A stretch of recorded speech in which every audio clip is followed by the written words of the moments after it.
Hola a todos, mi nombre es Brenda Mayanina Hernández Ortiz y soy alumna del tercer semestre de la licenciatura en Dirección Financiera en la UAP. El día de hoy les voy a hablar acerca del espíritu del capitalismo desde la perspectiva de Max Weber. Espero que les guste y disfruten el video. Bien, el capitalismo se ha convertido en nuestra forma de vivir y generar los ingresos y o riqueza necesaria para vivir el día a día. Pero, ¿en realidad comprendemos el significado de este término? ¿O es al igual que otros un término que por sentirlo tan cotidiano pasamos por alto su definición? Bien, el capitalismo es un término que se forma de la unión entre el sustantivo capital, que en este contexto significa conjunto de bienes económicos, y el sufijo griego ismo, que significa sistema. De ahí que el capitalismo hace referencia a un sistema económico y social basado en que los medios de producción deben ser de propiedad privada, así como en el principio de libertad de mercado, cuyo objetivo principal es la acumulación de capital, capital que sirve como fuente para generar riqueza. Si bien, a lo largo de los años, varios autores del tema han dedicado su tiempo al estudio del capitalismo, su definición no es exacta, ya que en cada nación se encuentran establecidas diversas condiciones sobre la producción, la comercialización, la distribución y precio de los bienes y servicios producidos. Entre los autores que han abordado el capitalismo, encontramos a Max Weber, quien desde su obra La ética protestante y el espíritu del capitalismo plantea sus ideas respecto a este término, el capitalismo. Ahora bien, el objetivo de esta presentación y video es explicar las ideas y propuestas de Max Weber respecto al espíritu del capitalismo, es decir, qué elementos conforman al capitalismo, cómo funciona este y cuáles son sus principios básicos. Pero, ¿quién es Max Weber? Bien, mejor conocido como Max Weber, fue un filósofo, economista, historiador y sociólogo alemán nacido en 1864, en el seno de una familia burguesa adinerada, razón por la cual desde pequeño mantuvo una vinculación con la política. Es considerado uno de los fundadores y padre del estudio moderno de la sociología. Sin embargo, el mismo Weber nunca se vio a sí mismo como sociólogo, sino como historiador, pues para él la sociología y la historia eran dos conceptos convergentes. Sus trabajos más importantes se relacionan con la sociología de la religión y el gobierno, es decir, el estudio de los comportamientos, estructuras sociales, evolución y los roles de las religiones en las sociedades humanas y la forma de gobierno de estas. Pero también escribió mucho en el campo de la economía, enfocándose principalmente hacia el capitalismo. En este punto, su objetivo de estudio era descubrir las condiciones culturales que permitieron el desarrollo del capitalismo.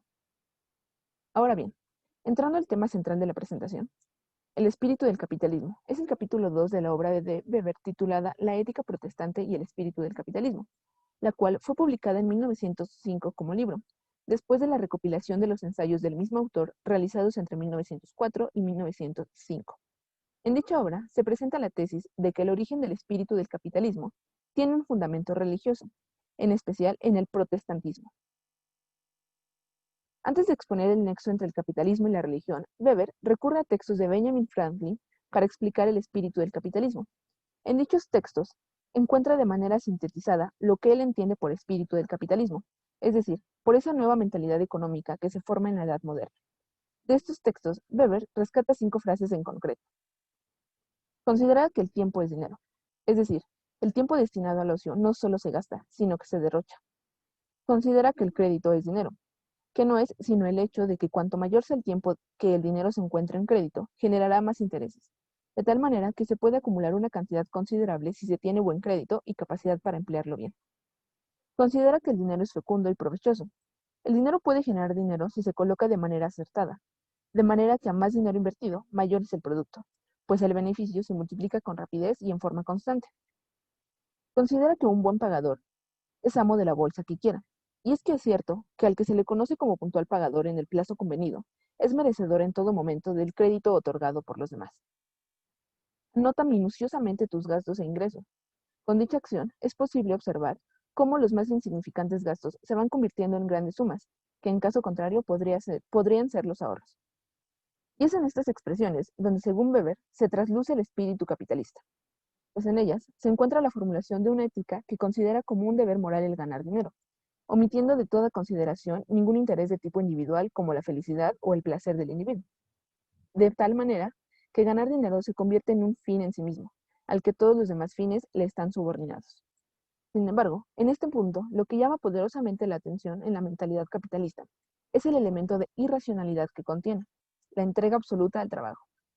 Y será precisamente este origen irracional el que le interesa a Weber, llegando así al estudio de las religiones, pues en los siglos XVI y XVII solo una fe religiosa tenía la fuerza para poder desarrollar e imponer una nueva mentalidad opuesta al tradicionalismo. El tradicionalismo se convierte en el primer obstáculo para que el espíritu del capitalismo se constituya como una forma de vivir, y ocurre cuando la aspiración del individuo no es ganar más dinero, sino continuar su existencia como siempre lo ha hecho, obteniendo solo lo necesario para pagar sus gastos. La mentalidad tradicional del obrero, según Weber, es que el aumento de salario no incentiva la intensidad del trabajo, sino que la reduce. Y es que el obrero se esfuerza doblemente en su trabajo por obtener un aumento, por lo que una vez obtenido no le interesa seguir esforzándose por otro aumento, porque esto requeriría más trabajo. Y considerando que ya tiene lo bastante para vivir, no le importa ganar menos con tal de no trabajar más. Y simplemente piensa en todo el trabajo que tendría que ejercer para ganar más dinero. Entonces, entra en la mentalidad de que ya ganó lo suficiente para cubrir los gastos acostumbrados. Max Weber menciona que la lucha de clases no es característica del capitalismo, que la búsqueda de ganancia no es lo principal y no se explota al obrero. Por el contrario, Max Weber plantea que el capitalismo se basa en un deber profesional, donde el gusto por el trabajo, es decir, el gusto por la profesión, es suficiente para el espíritu capitalista, mientras que el racionalismo se basa en un sistema de pensamiento donde se demuestra conocimiento y se dan a conocer distintas verdades, algunas innatas y otras por experiencia. Max Weber dice que el pensamiento y en la acción de los hombres pesan valores, de modo que se deben comprender. Solo comprendiendo estos conceptos se accede a una mejor comprensión del planteo de Max Weber, quien, según el capitalismo, es aquella persona que siente un deber, un sentimiento incuestionable para el trabajo. Y aquí es donde la profesión y el racionalismo se llevan de la mano, ya que para Weber no necesariamente lo ideológico es siempre consecuencia de lo económico, sino que más allá de lo económico se racionaliza, basándose en creencias, valores, sentimientos, etc., los cuales pueden causar cambios. Y entonces, Weber, en la búsqueda por una concepción del trabajo como profesión, y encontrando que el catolicismo no explica ni desarrolla una concepción del trabajo como profesión, como la implicada y necesitada en el espíritu capitalista, encuentra en el protestantismo el fundamento religioso de esa idea del trabajo como profesión, superadora de la mentalidad económica tradicional. De manera que se establece la siguiente relación y reflexión. Y es que en el protestantismo se entiende el trabajo como un fin en sí mismo. Sin embargo, en el catolicismo se piensa más en la vida o en el trabajo para vivir. Esta es básicamente la explicación al por qué los países o comunidades protestantes producen y tienen más dinero que los católicos, ya que el protestante ve el trabajo como un fin, no como un medio, lo que permite obtener lo que el capitalismo necesita, acumulación de capital. A grandes rasgos, lo que anteriormente he mencionado expresa las ideas de Max Weber respecto al espíritu del capitalismo, con lo cual el mismo autor sostiene que las ideas religiosas protestantes desempeñaron un papel en la creación del espíritu capitalista. Pero atención en este punto, porque el mismo autor no argumenta que el protestantismo haya causado el espíritu capitalista, sino que lo presenta como un factor que simple y sencillamente contribuyó al capitalismo. Por lo tanto, el autor también reconoce que el capitalismo mismo tuvo un impacto en el desarrollo de las ideas religiosas, haciendo notoria la gran relación existente entre el capitalismo y las religiones. Por último, es importante mencionar que el capitalismo es un sistema que se desarrolla en sociedades hasta cierto punto protestantes. Es decir, la mayoría de sociedades que tienen el capitalismo como sistema social y económico son protestantes o al menos una gran parte de su población lo son. Pues resulta un poco imposible imaginar que China podría llegar a ser capitalista, debido a que no profesan o no son protestantes. De mi parte es todo. Espero que les haya gustado y agradado el video. Muchas gracias por su atención.